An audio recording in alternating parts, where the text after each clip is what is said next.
A single naval interceptor can cost up to $6 million. The drone it's meant to destroy might cost $3,000, fire enough interceptors, and a warship's magazine runs empty, with threats still inbound. That brutal math is why so many countries want what the US Navy is building, a directed energy weapon that costs roughly $10 per shot. But making it work at sea? That's where this story begins.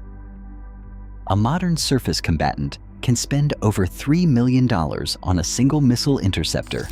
The next generation, SM-6 for example, is priced between $3.2 million and $5.8 million per round, according to a 2024 CSIS analysis. Meanwhile, the drones and loitering munitions that threaten these ships often cost just $2,000 to $5,000 each.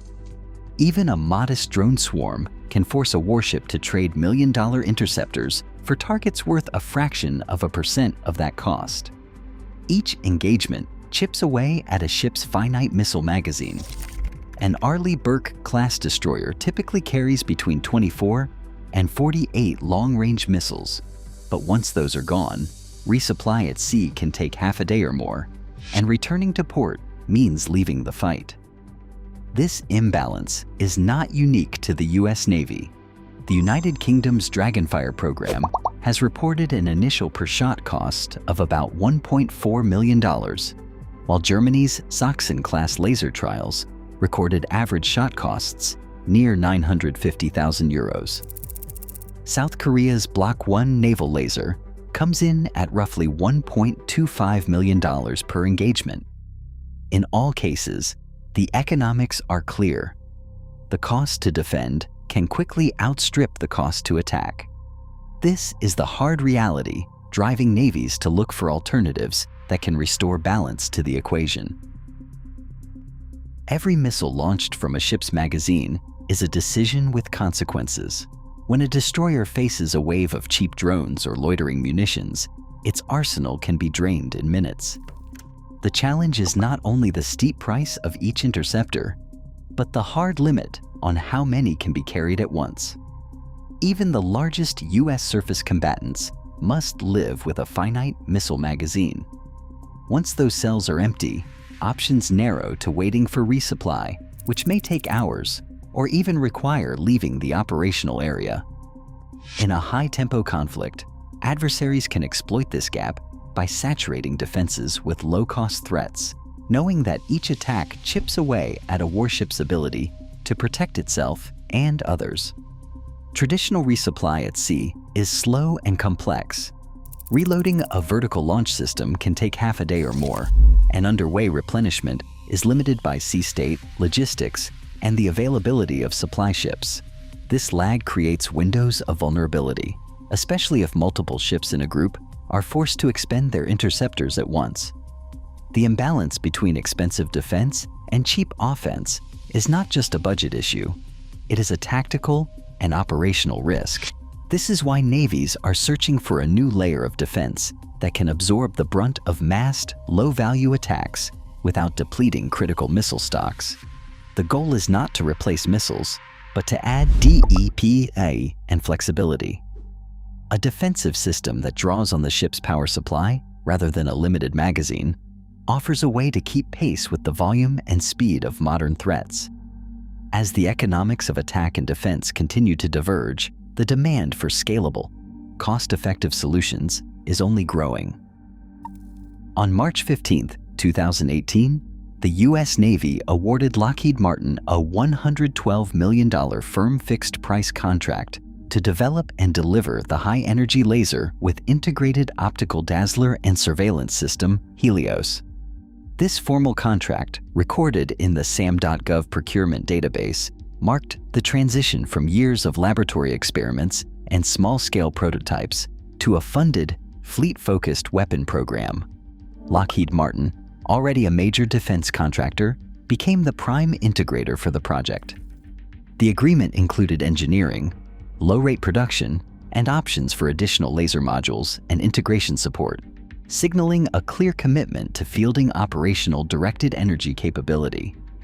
By moving beyond research grants and demonstration projects, the Navy's contract created the conditions for real-world ship integration and rigorous testing, rather than just laboratory demonstrations. The base value of $112 million, with options that could raise the total even higher, reflected both the technical ambition and the urgency to address the cost imbalance in naval defense. This contract established a direct path for Lockheed Martin to deliver a laser system that could be installed on active warships, setting the stage for fleet-level evaluation and future upgrades. Helios operates on a simple but powerful principle: convert shipboard electricity into a focused beam of light capable of disabling incoming threats.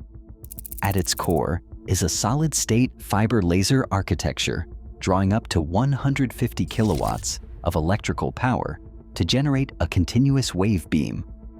This energy is delivered through a series of fiber optic modules with advanced beam directors and adaptive optics, keeping the laser precisely on target, even as the ship moves. The process is silent and invisible to the naked eye, but the effect is immediate. A few seconds of sustained illumination can heat a drone's airframe or critical electronics until they fail. The economics are striking. Each Helios shot consumes only the fuel needed to generate electricity and the cost of routine maintenance. Calculations from Navy cost models put the price per engagement between $7 and $12, a fraction of the cost of any missile interceptor.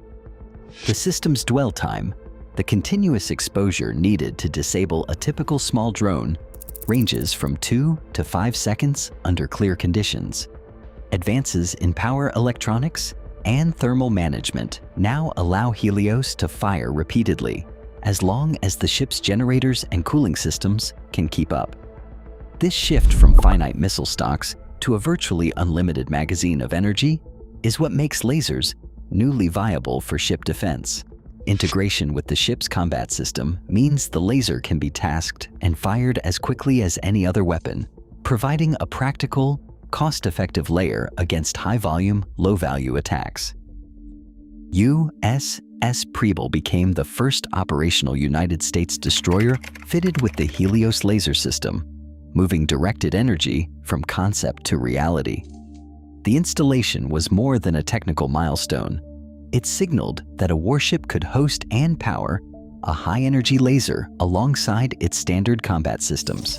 In 2024, the Pentagon's Director of Operational Test and Evaluation reported that Helios, while installed on Preble, successfully engaged and disabled a surrogate, unmanned aerial vehicle at a distance of 5 kilometers. The test measured a 92% hit probability across multiple sorties, providing the kind of hard data that navies and defense ministries demand before considering fleet-wide adoption.